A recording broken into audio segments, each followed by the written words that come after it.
So I was born in France, southwest of France. And then I came to Korea when I was 4. After middle school, I went to France for a bit for high school. And so I convinced my parents to send me to the States and stayed and went on to college in the States. You know, I often say I'm a very Americanized French Korean because, yes, I'm French and I'm Korean and I feel both. I speak both languages. I've lived in both countries. When I first came to Korea, it was early 90s. And my dad, it was his first time to Korea too. And Korea was very different then than it is now. And we lived with my mom's family in Anyang first. And my 할머니 actually raised me. My name is Lee Ayman. My real name is Ayman Hisham Hamad Rashad Juma, which is too long to say in Korea, so I took my mother's surname plus my real name and I made my Korean name Lee Ayman. I was born in Saudi Arabia. I've lived almost 20 years of my life in Egypt and I lived the rest of my life here in Korea. So I have the Egyptian and the Korean nationality. Born with Egyptian citizenship. And after that, there was a brief period where you could apply for the Korean citizenship in the embassy in Egypt. So that's what my mother did when I was a child. Yeah. And she did that knowing that you will have to go to Korean military at some point, right? Probably, yeah. Probably, I think so. But my mom wanted to come back, and her biggest reason was she was afraid actually that I would not be Korean enough, or that I would never speak the language, or I would never really fit right in the Korean culture. And she wanted to make sure that Korean was important for me. I mean, I thank her a lot now because, Korean is my mother tongue, and it has always been a part of my life. And I also worked pretty hard for it too. You know, it was given to me, of course, and but all the extra work that my mom made me do, you know, after school, because she wanted to make sure I keep up with my peers, my Korean peers. Yeah. My dad really wanted me to be French. My mom really wanted me to be Korean. Wow. And I think for me, it was overwhelming when I was a kid. I cried a lot. I remember her always like having to sacrifice something, like having to do some things you wouldn't want to do. But your dad was Muslim. My dad was Muslim, Okay. and my mom had to convert to Muslim to marry my dad. So she had to learn a new language, a new culture, a new religion, all at the same time, while working and trying to care for us. So it was really hard. Sure. But I think the race also played because back at the time, Korea was looked upon as very inferior. poor. Right, Yeah, as a poor inferior country. to Egypt a lot. Sure. Yeah, she didn't have a good time, and I think that's one of the reasons that they got divorced early. My mother loves Korea, so coming back for her was like the best thing in my life. I just feel like she's been shut down or like she's been pressured for 30 years. That now she's like, oh, I feel like I'm free back in my country.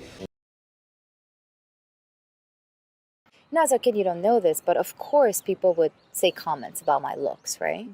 And that started bothering me, I would say, when I was around 5, 6, so young. 그런데 외국인 같은데 왜 이렇게 한국말을 잘해요? Right? Okay. You look foreign, but So why do you common. speak Korean, right? It's like, oh, well, why not? And so it's like a comment about your looks, and then it's like, but your Korean is like a Korean person. Why is that?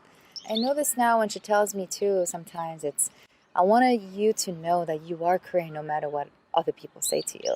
Because I look so different, for me, that was my common point, you know?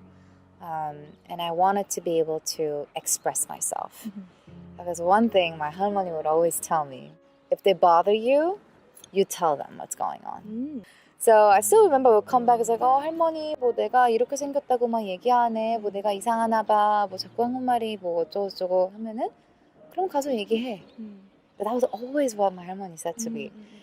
But then she would tell me, 아무것도 얘기를 안 하면 그들은 절대 모를 거야. Then I got no reason to complain either. That was kind of her logic. And I still remember coming back and telling her stories. It's funny, she forgot a lot of the stories. It's like, 할머니 어떻게 잊어버릴 수가 있어. But for her, it was just you growing up, and I didn't want to make a big deal out of it. Because then it would make an issue. And I didn't think it was an issue. I was always so intrigued by the fact that my family, tried so hard, right? In many ways, to make me feel so Korean at the root. And I do. But then when I would step outside, I no longer was. Because I always had to prove myself all these years, I think I had some anger built up. I was always like, but why? Yeah. Why do I constantly have to prove myself? Why do I constantly have to explain that, yes, I speak Korean fluently. I speak Korean just like you, just like you, just like you. Because I am Korean. I don't know how else to say it. 한국말 되게 잘하시네요. Okay, that's fine. 네, 잘합니다.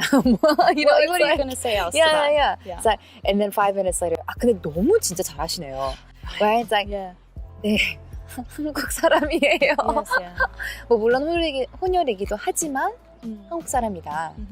Like my mother, if she would want to teach us, my dad would be like, he didn't need to learn this. Why does he need to learn? He's an Egyptian person. He should learn Arabic. He should speak Arabic. There's still this pride back in that Arabic culture. Back then, I was struggling to fit in. Like I wanted to be an Egyptian. Everyone else around you is Egyptian. Everyone is right? Egyptian. So since I was a kid, I looked different, right? So everyone's like, you're Chinese, and like doing these kind of stuff. And then you get mad, right? So I didn't get mad at the people, but back then I think I got mad at the Korean part of me. Maybe it's my mother's fault because I look Korean. That's why everyone is like making fun of me.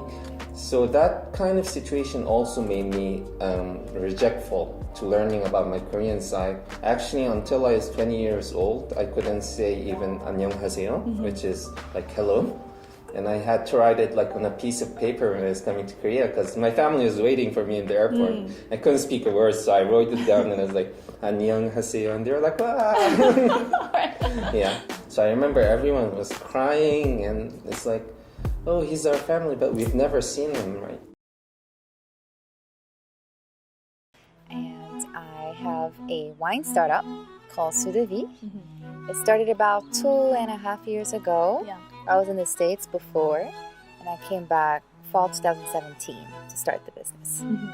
Paving the way to the next generation of mixed people, right? Mixed kids. Yeah.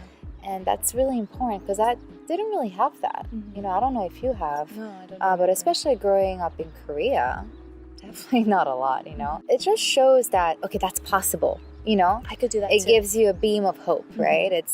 That's doable, it's possible. I have to work hard, but it's possible.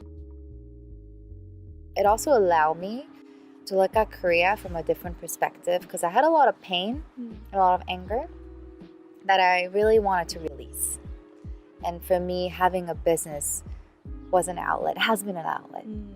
I really want to get rid of those negative feelings and anger. I really do. This is home for me too. Yeah, and of course. yeah. I was born and raised as a Muslim. So, for example, people in Korea, I came here in summer, right? And everyone was wearing skirts. Here we go, yeah. I remember like I was women, expecting something like this. Yeah, like women were wearing skirts and like t-shirts. Right. It's normal, right? Back then it wasn't normal for me. Like I swear I couldn't even like raise my eye from the ground. I kept like walking like, oh no, you can't look. It's haram. Haram means forbidden by the Islam rule. Like pork is haram, alcohol is haram. Engaging in activities with the other opposite sex without marriage is haram. So I remember like these part of cultural differences were really hard to adapt at the beginning, I think. So it was really hard at the beginning for me because at first my Korean wasn't that good back then. And they speak in formal specific Korean. way, yeah. Yes. Very specific way of speaking. Very specific way. So you have to speak a specific formal language too. And if you don't speak in that, then you get a lot of shouting coming in 그렇습니다. your face. Yeah, exactly. You can't say yo, right? Like 안녕하세요 is 안녕하십니까. After I went to the military, it was like a lot different. Like I would join Korean guys, like we would go out drinking or like having a meal. And they would ask, and they would like be making fun of me. Oh, this Egyptian guy, haha, he doesn't know anything about Korea. Oh, look at his Korean, it's funny. And then I'd tell them I went to Gundae. And they'd be like, wow, you're Korean. Oh man, sorry, I didn't know that. Oh wow. And then we would talk about our Korean, like how hard it was. Everyone has this, It's a bonding thing. yeah, it's a bonding thing. So everyone has to show that he suffered more in the Korean Gundae. Going to the Korean army was very hard. But at the same time, it gave me a lot of those merits, if you would call, or instead of the prejudice that I would have got if I didn't.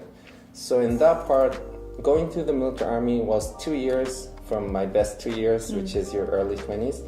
But thinking about it now, I think it was a very good choice because I learned a lot about the Korean hierarchy system. So back then I was kind of like, I felt like, why should I even do this? And I felt like, I'm not even Korean, why should I do this, right? But now, when I look back at it, I actually can be like, I'm a proud Korean. 네, 한국 사람이에요. Yes, yeah. 오늘 영상은 여기까지입니다. 구독, 좋아요, 알림 설정으로 응원해주세요.